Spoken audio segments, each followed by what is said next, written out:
The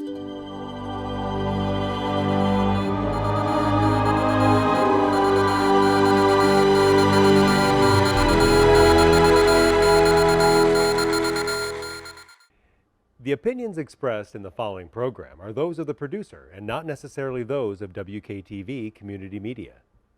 Family-owned Palermo Pizza underwrites this episode of Grand Rapids Ghost Hunters Paranormal Podcast, located at 901 Gazan Parkway, Southwest Wyoming, and available at 616-531-8300.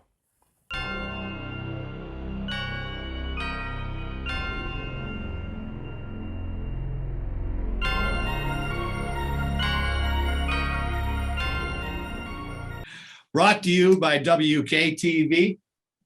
I'm Wayne Thomas. Welcome to another episode of Grand Rapids Ghost Hunters Paranormal Podcast. As always, we ask that you please keep an open mind about things that you might not easily believe as we explore the mysterious. Our featured guest tonight might be the Madam of Mysterious. You guys will get a taste of that in just a minute. But first, let's meet my co-hosts, Brandon and Kim. Hi, I'm Kim Colleen. Hi, I'm Brandon Jose. Now, you guys both have been with our featured guest many times on this show. What are you guys looking forward to? See where the conversation goes. I don't know where we're going with this one. I'm ready to hear some good stories because didn't you take some road trips? Yes, I did. I know. Yeah, exactly. That's where we want to start. So you might want to say, well, you have a long list of your bio is quite long. You're an author, award-winning author and journalist. You're an investigator. You have your own team. You are also the lead investigator for the North American chapter of Dogman Project. Is that right? I'm the lead investigator for the Michigan chapter of the North American Dogman Project. Yes. So, and then you're a podcaster with Into the. I am also a teacher. And a teacher and a lecturer, and you do lectures. Yeah. So I don't know. We might have left some stuff out. I'd like to cover each one of those sometime tonight and just see where you're at in those different areas. But that could take up a whole episode. I know. But we want to catch up. Like Kim said, you've been out on events and you've had some stuff developing with your writing. So we want to cover those two things to start with. So whatever you like to talk about, Shetan, welcome. Well, we can talk about my trips from June up until now. That'll probably take 10 minutes at least. Yeah. So my adventure began. My first destination was the historical Hoover House in Waynesboro, Pennsylvania. I stayed there for 3 nights as a guest of the owners. It is a haunted bed and breakfast. The spirits there are actually pretty easy to deal with, except the first night I was there, I had gone into Gettysburg, had dinner with some friends of mine who were vacationing there. And then I came back and we did a podcast. And so after the podcast was done, they were filming for a TV series actually inside the Hoover House. So I went out to my truck, got my stuff, got my dog, went up to my room and was confirming plans with my friends for the next day. And during the course of me texting back and forth with her, there is a small dresser that is just across from the bed that I'm actually sitting on. And out of the corner of my eye, I'm watching my hard-cased investigation box that has all my paranormal equipment. I'm watching it being pushed to the edge of the dresser. And I jump up and I put my hand in front of it. I push it back. I said, we're not going to do that tonight. And so I didn't get any activity the rest of the day, which was great, or that night. So I was like, okay, already it's starting stuff. So the next morning, um,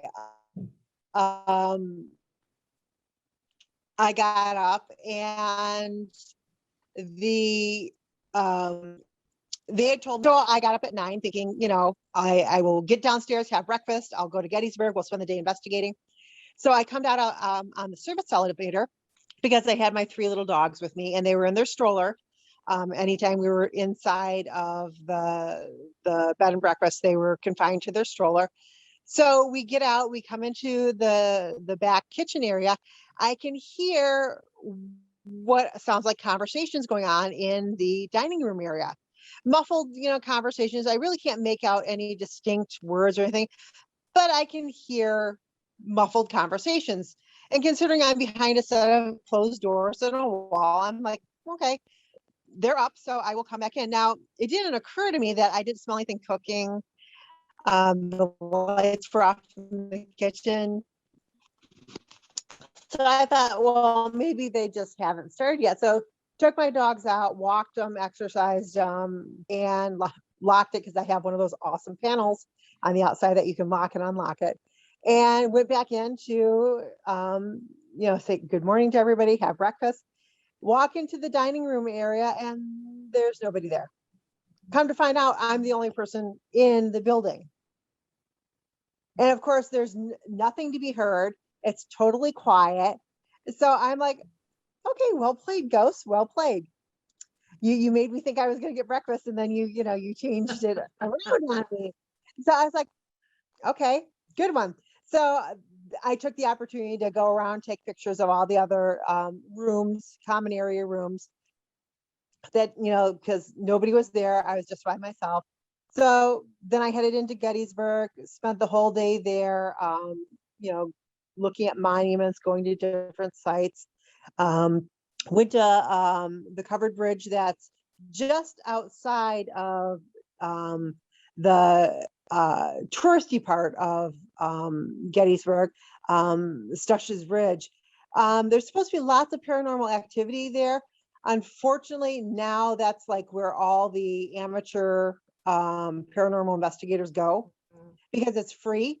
And they literally set up like a paparazzi and are, filming, taking pictures, EVPs, totally isolating anything. It's all contaminated, walking across the bridge. So you really can't decipher what is true paranormal activity and what's not. Now the next night or the next day, we decided, me and my friends, that we were going to go to Maryland and go look for megalodon shark teeth.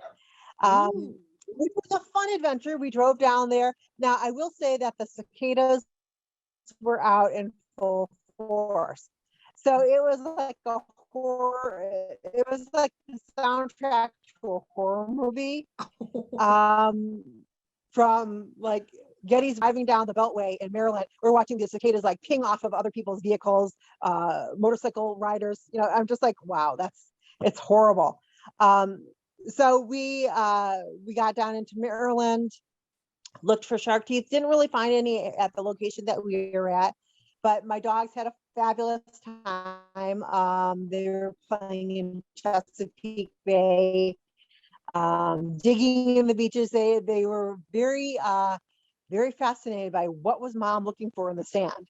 Because here I am down on all fours, digging in the sand, trying to find teeth. So my little boy Connor, who is a Pinnapoo, they're a year old now, but he's like digging the sand with me. And then his sister and his mom were playing in the wet sand. So for them, it was a fantastic part of the trip. They got to really enjoy themselves. For us, we got wet, we got sandy, we got suntans. We did get to go to the Culver Marine Museum, which was always nice because they have lots of prehistoric shark teeth on display. They have lots of other fossils, but I go for the shark teeth. I mean, come on. Now, the interesting thing is that when we got back to my bed and breakfast that I was staying at, they dropped me off. And it was, I want to say it was a little bit before 9 o'clock Saturday night. So got back and of course I've been wading through Chesapeake Bay. I have sunscreen on, I have bug spray on, I have sand on, and it was my last night there. So the owners wanted to do it. Well, I had my choice. There was I could either go on another ghost investigation at a orphanage that was nearby, or I could do a table tipping session with them there at the home. So I opted for the table tipping session, which was very, very interesting. And for those people who were out there doubting, at first we started off with a very light, round, little end coffee table. But then we switched over to a very ornate, very heavy round coffee table. It probably weighed about 70 pounds. It was heavy enough that I had to put some effort into. I, wanted to see how easy I could push it. Couldn't push it that easy. It was actually moving, and I was able to capture on editing everything. It'll be up on my YouTube channel, but we actually were able to capture it responding to our questions and tilting, turning, sliding.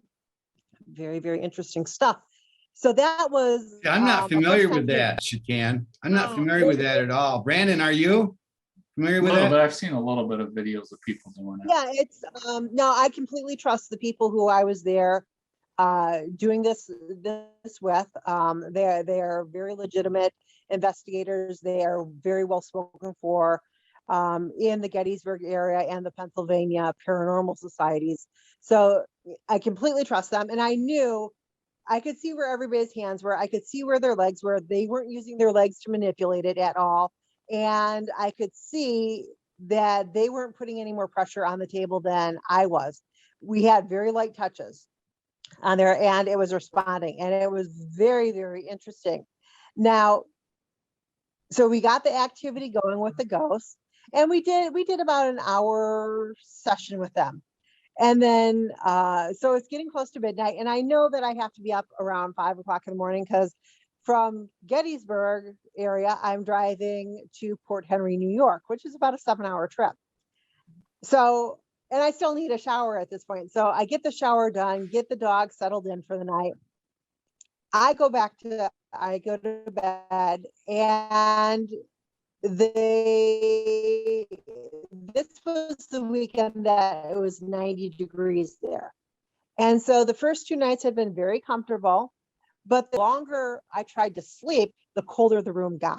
And I was covered up with like a nice quilted blanket, a light blanket, underneath that, and a sheet. So it kept on getting colder and colder and colder. And my 2 pinnapoos, Connor and Tigan, love cold because they're furry, they're fluffy, they don't like the heat. But even they started to get uncomfortable and whining at me. Their mom was throwing a temper tantrum. And it's at this point that I start to hear what I think are footsteps walking around the upstairs. Now, of course, my brain's foggy, and I'm like, well, it's probably the other person who's staying up here. But come to find out, I was the only one staying on that floor that night. So something was walking around, making the floor creak. The dogs were reacting to it because they growled at it. They made some vocalizations towards it, like, hey, get away from us, get away from our room. But I could definitely hear somebody moving around and walking. Yeah. And the room kept on getting colder and colder and colder until I was like, I'm done. I have to get up. I have to get moving. So I got up, got dressed, as quiet as I could, took, the dogs down to the truck. And then we were on the road for Port Henry in New York. Wait, so now, is that a famous bed and breakfast where you were staying? No, actually, they just opened it as a bed and breakfast as of January this past year, and really just opened it up to taking reservations for people to stay there in April, because of course COVID had things shut down. So, but they have been investigating and documenting for the past 6 months or more activity there, and I think I got some really interesting personal experiences with it. with just what I saw and what I experienced there. Okay, they knew they were haunted. Did they have instruments where they were taking measurements? Well, so see the historical Hoover house, it started out as a family residence, but the father, the mother, and the daughter, the Hoovers, all died in the home. Oh, And then then it was sold to another family. It became a multi-generational home until the last people moved out of the home. And then it became a nursing home where numerous people died throughout the years. They had, each room was was somewhere that somebody was living and staying in. And so they had multiple deaths there over the years. Then it went on to become a restaurant on 2 different occasions. Then it sat vacant for a number of years, and now it's been bought by Pamela Berry and her husband, and James Warwick, all from Keystone Paranormal. And the Berries own Gettysburg Ghost Exchange, which is a store in Gettysburg. So they knew it was haunted. Actually, when they were doing the walkthrough with the realtor, James swears that he heard a voice tell him, sign the papers. oh, And so he did. They insisted on getting it, right then and there. Wow. Do wow. you think that the ghosts that are in that bed and breakfast are the Hoovers then? Or do you feel it's like the nursing home people? I think it's a combination of both. Yeah. I do think it's a combination of both. And they have gotten different evidence suggesting that it's both. Okay. The Hoovers are definitely there because it was their first, it was their home that they died in. Yep. And they really Did they haven't all die changed at the the same home a time? whole lot. It's a very, very Yeah, what? good question, Kim. Yeah, was it a tragedy where they all died at Well, the same time? say that One again. event? Was it one event where they all died at the same time? Oh, okay. So the father passed first, then the mother, then the daughter when she was an adult, but they all passed for different cardio heart reasons. Okay. So they didn't pass all at the same time. It was staggered, but the father passed first, then the mother, then eventually the daughter passed. Yeah. But she was an adult when she passed. And so lots of interesting activity. And they, James has sent me, photographic evidence of things that they've captured since then, but lots of personal experiences. And of course, it always happens when you don't have anything on, don't have anything running. The only thing that I actually was able to capture and document was the table tipping. And that's because I was like, okay, if we're going to do this, I'm going to videotape it for my web series so that people understand what I'm talking about and can see it for themselves. So that was like the first part of my trip. And then I spent the next 3 days in the Lake Champlain area. The first day was Port Henry, which is on the New York side. I met up with some champ enthusiasts. Now, champ, you said is some kind of a Loch Ness lake monster. It's a lake monster of some kind. I'm not really from some of the photographs. You could say it is a plesiosaur type creature, but until we have more evidence, I'm just classifying it as a marine reptile. So because you left the Gettysburg area and went to this lake. Yes. Okay. Is there a season for Gettysburg when the activity is does activity revolve around dates where they had wars, battles? In Gettysburg, they do say that the activity spikes around the 4th of July, which is when the battles, was fought there. But really, year round, you get activity, no matter what time of the year it is or what time of day it is. depending on the location that you're in, you can do investigations and get lots of activity. I would say during the summertime, it's probably a little bit better because you have a longer period of time because the parks are open from dusk or from dawn till dusk.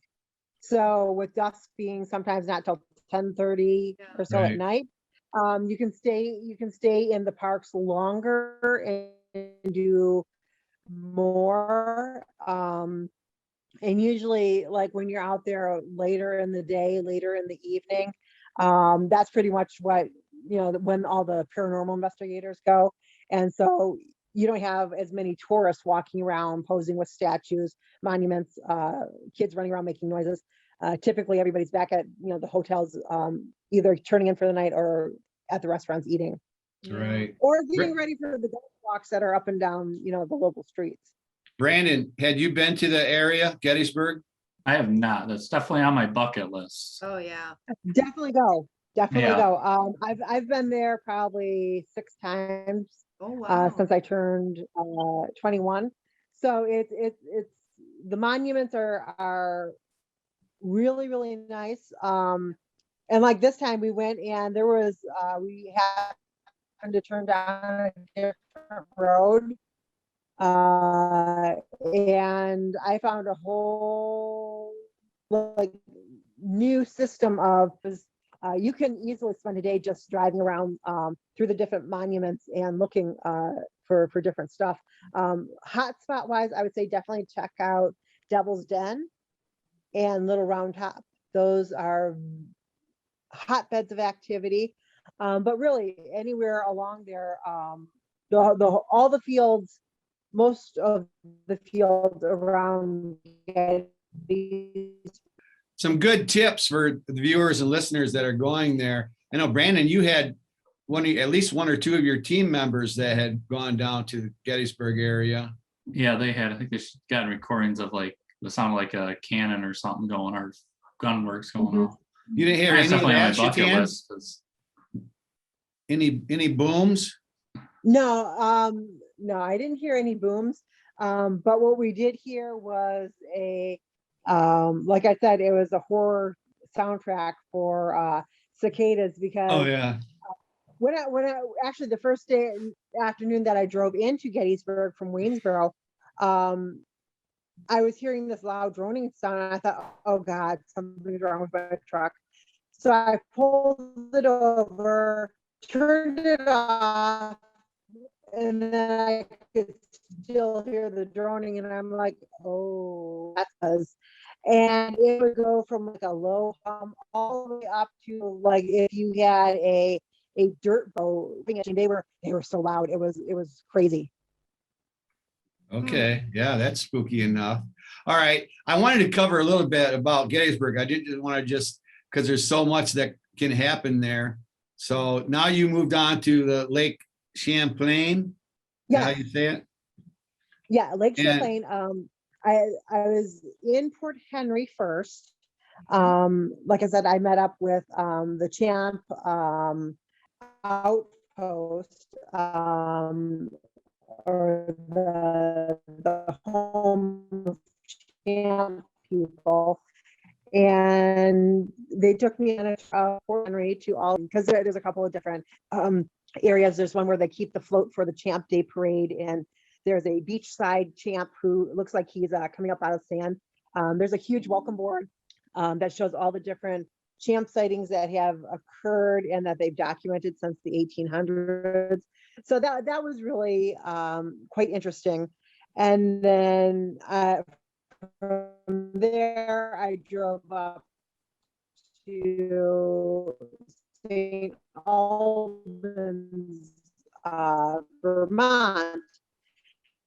And that's where the trip kind of takes a pointer. All the experiments and research I was hoping to accomplish while I was there, it was very hard, and it was going to be very hard to do anything because there was another person who became dependent upon my vehicle and me driving them around. And whenever I get my experiments set up to do there right there at the bay, they would come and interrupt me and wanted me to take them back to the store for various things. And so by the third time that this happened, I was pretty much at my patient's end, and I decided, okay, because there was other people who were supposed to show up for the investigation.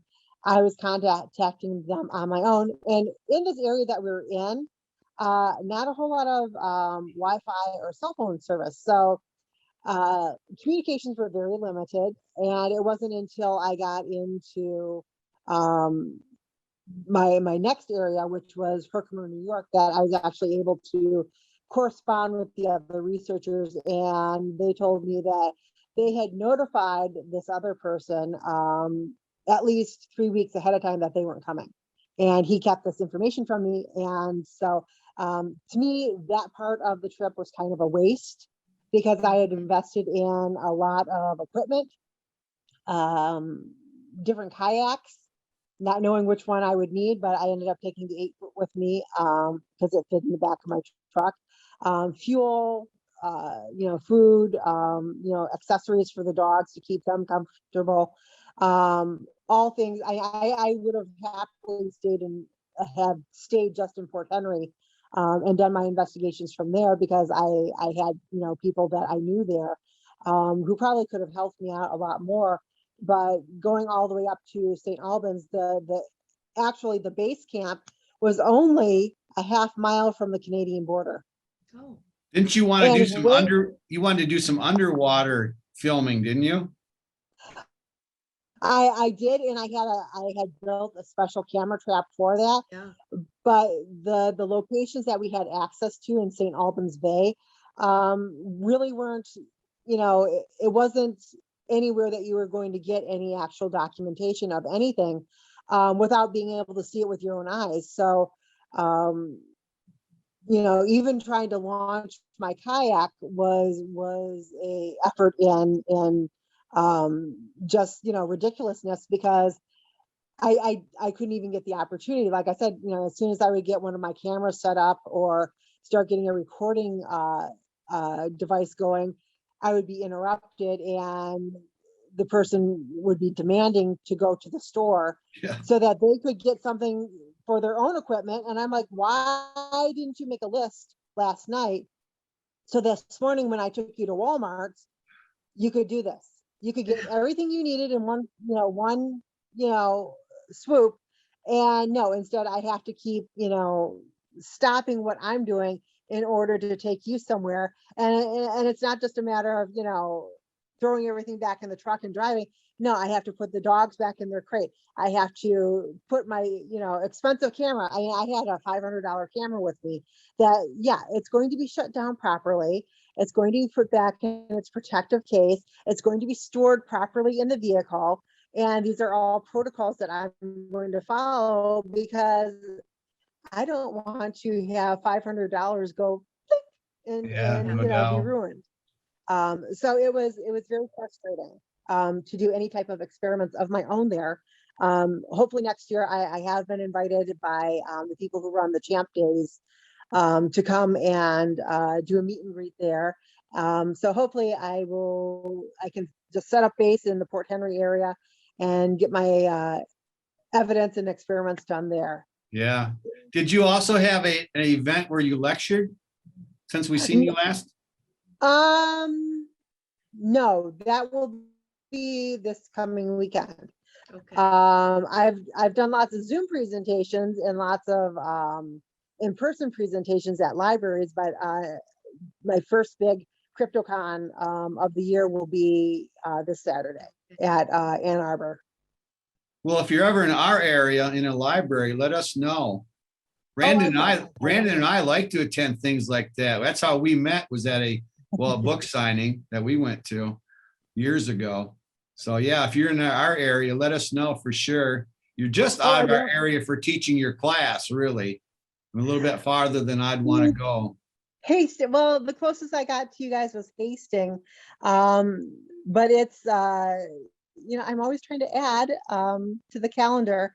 Definitely going to restructure for next year though, because I've realized that the schedule that I'm maintaining this year, it's kind of difficult to work in, trips. And part of my job as the managing writer for Squatch GQ Magazine Inc. is to be able to travel to different locations and actually do investigations there on my own.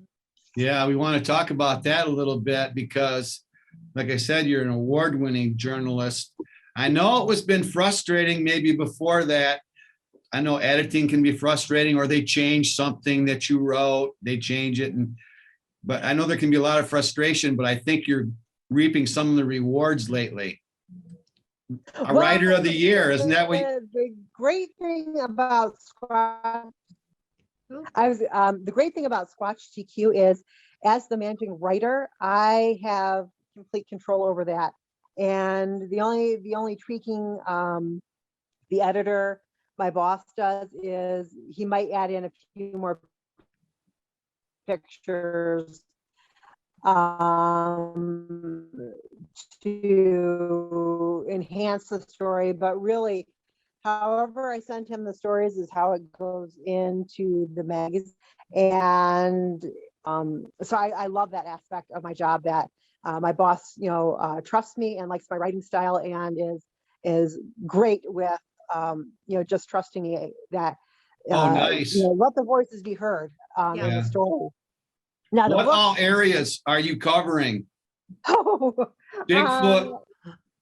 I would say everything under the sun and above, because I'm also covering outer space. It's always a investment in research. Like the past month, I have been working on interviews and articles about prehistoric sharks, because our first issue of Dinosauria is coming out in August, and the first issue is dedicated to prehistoric sharks. So the enjoyment in that is researching these different paleontologists, Ichthyosaurus, who specialize in paleo sharks, prehistoric sharks, and everybody says, "Oh, the Meg," but no, there are so many other cool, interesting sharks from the prehistoric that should be covered and talked about.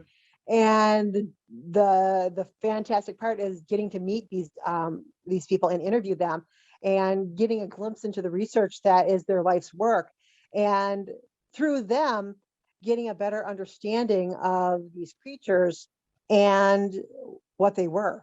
My favorite is Helicoprion, who had the buzzsaw jaw. He literally looks like, it's called a world-tooth jaw, but it looked like a buzzsaw.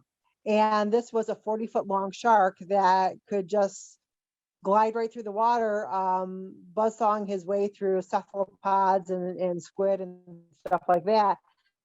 So you think calamari for dinner? Well, this guy was feasting on it every night. Yeah. I love how you can deal with those prehistoric names, those Indian names, or Native American Indian names. That stuff that's just so hard to pronounce, and you do a bang up job with it. I saw something online where they had a wine that they named after you. It's opportunities like that, or like for Watchers magazine, which is, repeat that. I saw the Shetan Noir wine that they named after you. Oh, yeah. Yeah. Yes. So that was a complete surprise. A few days earlier, I had a box show up at my house, and I was like, I haven't ordered anything from Amazon. And I opened it up, and here's this wonderful award that my boss had sent me for being Employee of the Year, and like took pictures of it, sent it to my parents for their, "Oh, this is cool."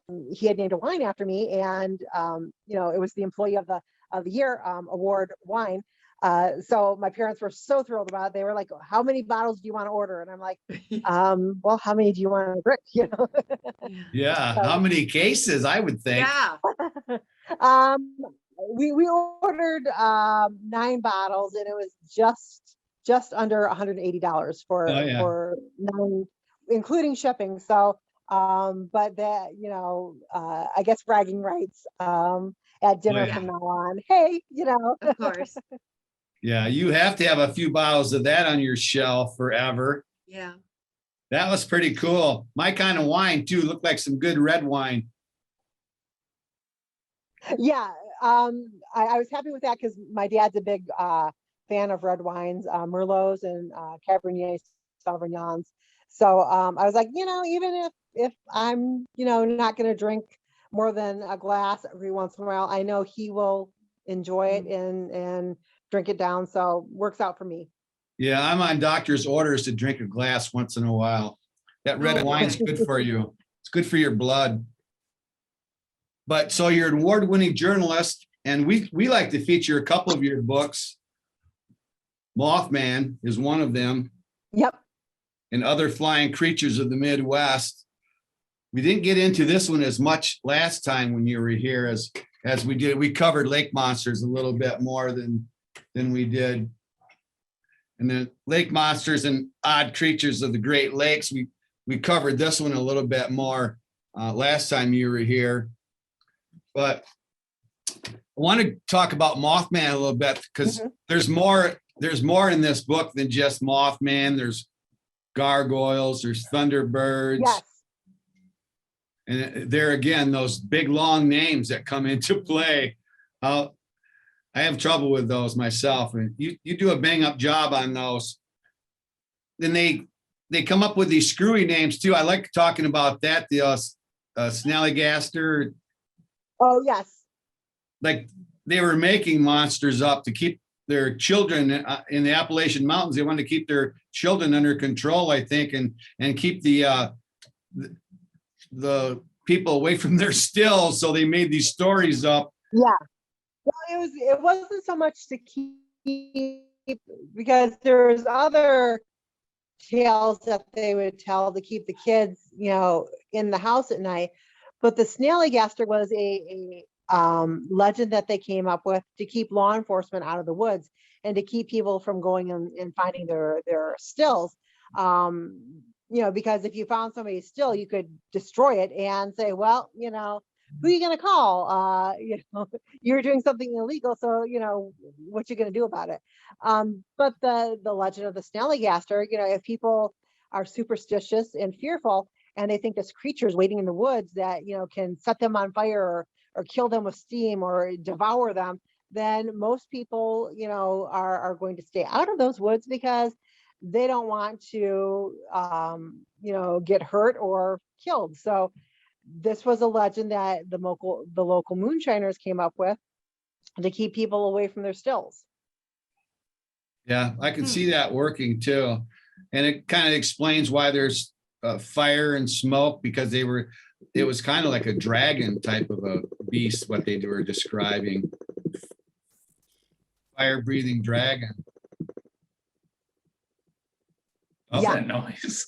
I don't know what that is. I hear it too. Like a drum beat. They got something going on here at the studio. They got music and stuff going on here. We'll probably pick it up on the recording.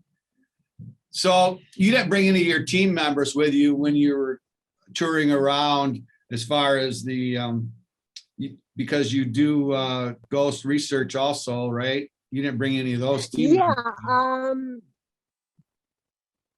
So generally if I'm doing paranormal investigations with a team, there's a team out of Perrysburg, Ohio that I work with a lot.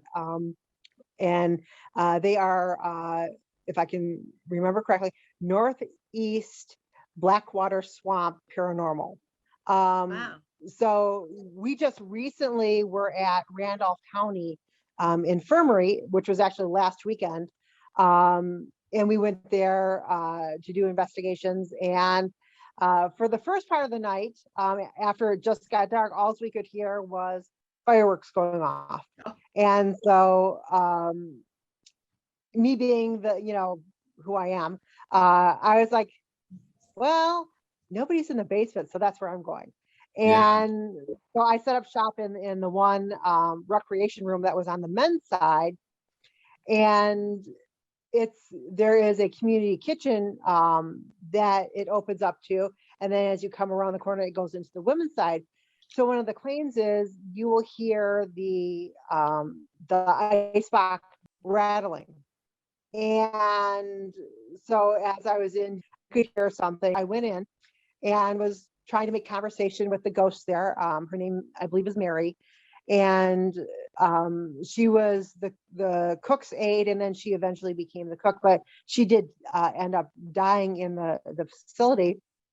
And people leave mementos to her, like coins, money, flowers, old hymnals.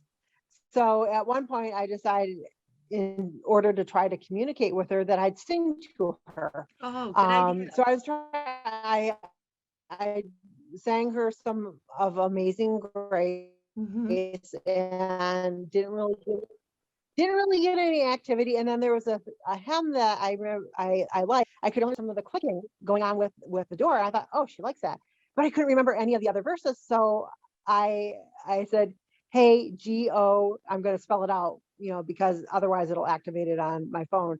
Hey, Goggle, what is the name of this hymnal according to these verses? And its response, my phone's response, was how to cook pork, which was really interesting because nothing in the question I had asked previously had anything to do with pork. And she's probably seen enough people do a Goggle search that she decided to ask a question of her own. And I'm thinking she possibly asked how to cook pork, or, because its response was you cook pork at 350 degrees and, things to cook it with. And I was like, that is not what I asked. No, not even close. Yeah. But that's cool because I got a different response. And so that was one of the most unique things that happened to me. It was just, I was expecting, some rattling of the door, maybe, maybe an EVP to show up on my audio recording, and nope, how to cook pork. That the thing that got me is she asked it while I was asking, but the phone answered her, not me. So How could you hear? You couldn't hear anything. You couldn't. No, I couldn't hear anything. I couldn't hear anything, but the fact that my phone answered how to cook pork instead of what the hymnal was. Yeah. Two very, very different subjects. So I'm thinking she must have communicated with, and interacted with my phone in a way that, she's learned how to, and, she had a question of her own to ask. So I'm glad I could help her on that. Yeah, that's odd. Did like COVID-19 kind of shut your team right down? I know Brandon's team pretty much, they gave up going into homes. Preacher Man that I was doing the ministry with, he shut down. Grasp is they're limiting themselves. So, but sounds like you got going again now that you're active on your team. And how about your podcast? Are you doing regular podcasts? Into the liminal abyss? I am just starting to record episodes this week. Like I said, for the past month, I have been tracking down paleontologists to interview about sharks, and also interviewing astrophysicists, other paranormal investigators. So I do a lot of work for the magazines, and then I fill in with, when I have to do podcasts or of my own or for other people, and Zoom presentations and Paracons on the It's like the jar of gravel, sand, and water. You find a way to fit everything in. Yeah, because you have so much. Yeah. People know where, if they see a UFO, they know enough to call MUFON. If they see a Bigfoot, I think Phil Shaw wants them to get a hold of him. Yeah. Right. Or, Yes. but what if someone sees a dog man? Do you want them to get a hold of you, the North American Dog Yeah, Man they, Project? if they are in Michigan, Lower Michigan or the UP, and you have a dogman sighting or what you think was a dogman sighting, feel free to find me on Facebook and send me a message. And don't really need to send me a friend request first, because I don't really pay attention to those. But send me a message on Facebook and explain that you had a dogman sighting and give me the details of it. I will warn you that I have a questionnaire that you have to fill out first before I will start the investigation process. I want to make sure that it is something that is, worth the time and investment to come out and schedule an investigation and, get a team together so that we can, go look to see if there's any evidence. Right. And so, there are steps to that process. So, I don't just take everybody's story with, an open, hey, give me your stories.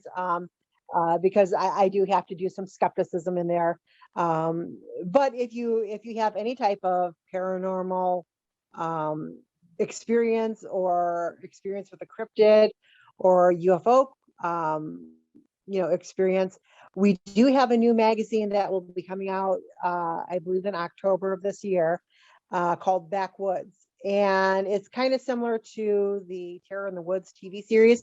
But we want people's firsthand accounts of their experiences. And if you want us to change your name, we can definitely change your name. But we will put your story in this magazine, whether you have pictures or not. But it's always better to have pictures. I don't care what they said in Alice in Wonderland. Pictures are worth 1,000 words. Yeah.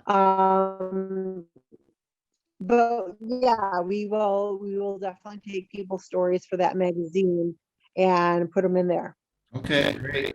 So many people experience something, they don't come forward, whether it's UFOs, ghosts, Bigfoot, Dogman, and they don't come forward, and so they go unreported. So we don't even know how many reports are out there. Right. Now, what makes Michigan so attractive to Bigfoots and other cryptids? Well, we've got lots of good resources. We have as much fresh water as they could ever hope to find and drink from. And in that fresh water, we've got fish, but we also have a good growing season from, May going into late October, with farms and orchards, even wild growing. There's lots of produce for them to eat. Lots of wildlife. We have our deer population is quite plentiful, so they have plenty of access. If they wait long enough, we'll even kill it for them and serve it on the side of the road. Good one. Courtesy of a vehicle that now has to be Right. fixed. But us humans, we just plow into these deer and we leave them on the side of the road, and every carnivore in the forest is welcome to them. So they have plentiful food and water sources, and our forests, woods, they have lots of areas for shelter. Mhm. Yeah, swamps and forests. Yeah, Michigan is really good. We rate high in both dogman sightings and Bigfoot sightings. Yeah. And because of that, because of the environment, I think we talked about on this show before. I think Phil might have brought it up, or else the Upper Peninsula Bigfoot and research. Those guys up there. They Which talked one? about music. You think maybe music might be like something that's going to bring us together with these cryptids, like music soothes the wild beast kind of thing? I want everybody to weigh in Well, on that. So, so I don't know if music would actually be the communication. Um, it depends on the individual, because you could have a mother with an infant, and if the music is soothing to the infant, of course she's going to stay in that area, because very testosterone filled hormonal male teenager who is going to throw a temper and throw rocks and logs at you. My response would be leave the area before you get hurt. Because obviously it doesn't matter what kind of music you're going to play, you're just invading his territory and he's now defending. So he's already gone into that hyperdrive of defensive behavior, and nothing is leaving is going to the point where they are being defensive and making you know that they're there, either by throwing rocks or logs. You know, that type of behavior, that's when you want to leave the area, because obviously this is a creature that's strong enough to do you bodily harm. Why would you want to stand there and provoke it? Yeah. That's like taunting. That's like going onto a football field and taunting the linebackers. Nah, what you gonna do? You know. Yeah, I think there might be something out there. You know, Close Encounters of the Third Kind, that old movie, they use music to help communicate with the aliens. Yeah. I don't know in the King Kong movie if the music was to soothe the wild beast or not, but it seemed like they are attracted to maybe women's voices or children's voices, is what I'm hearing from these guys, the up north, the UP guys. That's what I'm wondering. What do you guys think? Karen, do you think maybe song, if you sing them a song, they might not eat you? I don't think so. You don't think that's going to do it? No. I think, like Shetan said, you know, if you're in their turf and if you're invading their space, especially if they've got young ones, they're going to do everything to protect their young, right? So if you're invading, let's just say their territory, like that is the space that they inhibit with their family core. I don't think it really matters whether you're playing Bach or, you know, Van Halen. It really doesn't matter. I'm wondering right? what kind. You know, it really doesn't. Classical, hip hop, doesn't matter. Brandon's going to be up there training this year yet, I think. So he may. What do you think, Brandon? You going to bring some AC/DC with you? Well, I might, just because I like AC/DC as my band, but. No, actually, I was talking to, I've been doing podcasts all day. I was talking to a Bigfoot researcher out in Portland, Oregon, Todd Neese, and we were discussing, because a lot of people who have horses, Bigfoots are for some reason, they like horses. And that's why a lot of people, while they're horseback riding, will see Bigfoots, because the horse masks, you know, the smell of the horse masks the human scent. And because you're riding on the horse, the Bigfoots are hearing only the horse walking. Yeah. They're hearing they're hearing the sounds of the horse.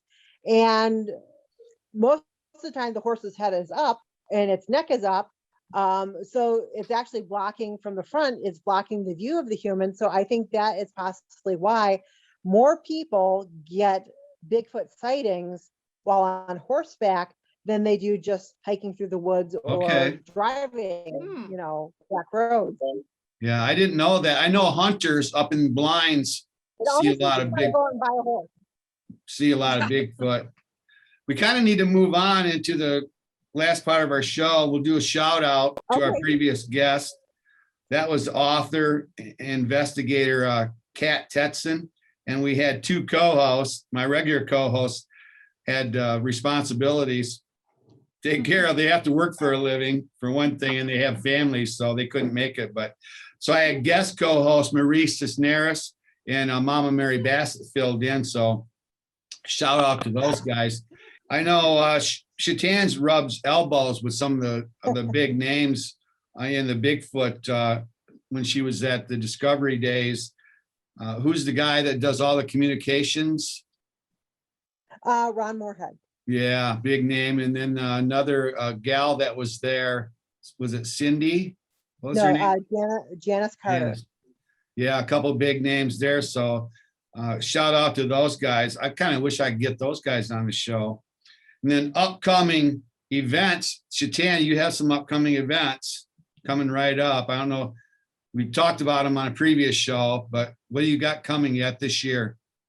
So this Saturday in Ann Arbor, Michigan, is the LL Conservancy. Different speakers. We will be running from 9 a.m. in the morning till, I believe, almost midnight. Plenty of vendors on hand, and we will have, I'll be one of the speakers, but we also have Ken Gearhart. We have Cliff Bacharach from Finding Bigfoot. We have Igor Bursov from, he's a Russian scientist, but he also is a Bigfoot researcher. Janice Carter, Miranda Young, the ghost biker. Lots of Steve Ward, the She Squatchers. So we have lots of different people presenting on different aspects of both cryptozoology and Bigfoot, both on the natural occurring species aspect and the woo aspect. So if you're interested in Bigfoot, definitely come out and check it out. Like I said, it runs almost all day. And so it's definitely worth your while. Other than that, I will be doing the Dewey Lake Monster Conference in September. I believe that's September 11th. The Bigfoot Barbecue UFO Festival in Pennsylvania, September 18th. September 25th, I will be in Wisconsin for the Wisconsin Paranormal Conference. I believe the very next weekend is the Toledo Paranormal or Paracon. And then there's DeadCon in Fort Wayne, Indiana after that. Now, these are just the Paracons. That's not all the Zoom presentations and road trips. And so November, I'll be sleeping. Well, actually, no, November, I have to be active because I'm teaching. December, I'll be hibernating. October, you'll be back here because we're going to do a Halloween show. We like to have you for a Halloween show and have some fun with it. So we're looking forward to that. And then we'll discuss what we want to talk about at Halloween. Love the Halloween show. Yeah. So we'll make that one a little bit different. I had this book sent to me, the Feminine Macabre, and you were asked to write in this. These are all female. Yes, I was asked to submit for it, but I just, at the time, I had so many deadlines, and plus I'm under contract to Squatch GQ now for anything that is magazine publications. So they get all of my and I love my company. I love the company that I work for. So for me, it's kind of a done deal. Now, if I were to self-publish something, he is finding time. Yeah. You're fading out. I actually need me. You're coming in and out. But yeah, so our next guest has an article in this book, and she is Cindy Heinen. She's an investigator for the Society of Anomalous Studies. And we're going to talk about electronic spirit communications device that she has been using and really likes. So that's our upcoming. We don't really have time to get into another final thought. We did the one on music where we all got to weigh in on that. But one of these days, we're going to talk about this weirdo that was associated with them around the Mothman sightings, and that's the Smiling Man, Indrid Cold. one of these days we're going to talk about him more in depth. And you said maybe he's more UFO than Mothman. Yeah, that is the general consensus is he's associated with the Men in Black, but people really don't know if he was an alien. But there's lots of conspiracy theories that are attached to Ingrid Cole. So while he is associated with the Mothman mythos and legend, he's actually become his own separate entity, research wise. Yeah. He was bizarre. A metal suit, claimed he was from another galaxy, exactly what planet he was from. So we'll get into that another time. But I want to go right into the inspirational thought, and then the show is over. And I picked one out. Of course, I like it to be relate to the guest. So I picked one out from Theodore Roosevelt. And he writes, "The farther one gets into the wilderness, the greater is the attraction of its lonely freedom." Now, I think, Shetan, you felt that lonely freedom out in the wilderness. Some of the other Bigfoot people that we've had on, Teresa, some of the others, like I say, Phil Shaw, have felt that. Anybody can feel that. Get out there, do your thing, embrace your differences. Embrace what makes you unique. And I have. So that's the show. You're froze up right now. That's the show. Yep. Thanks a lot. Bye, everybody. Peace out.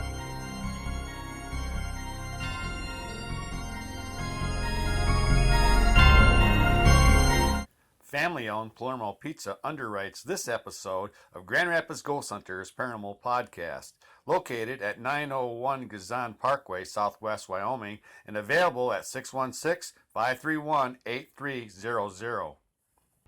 The opinions expressed in the preceding program are those of the producer and not necessarily those of WKTV Community Media.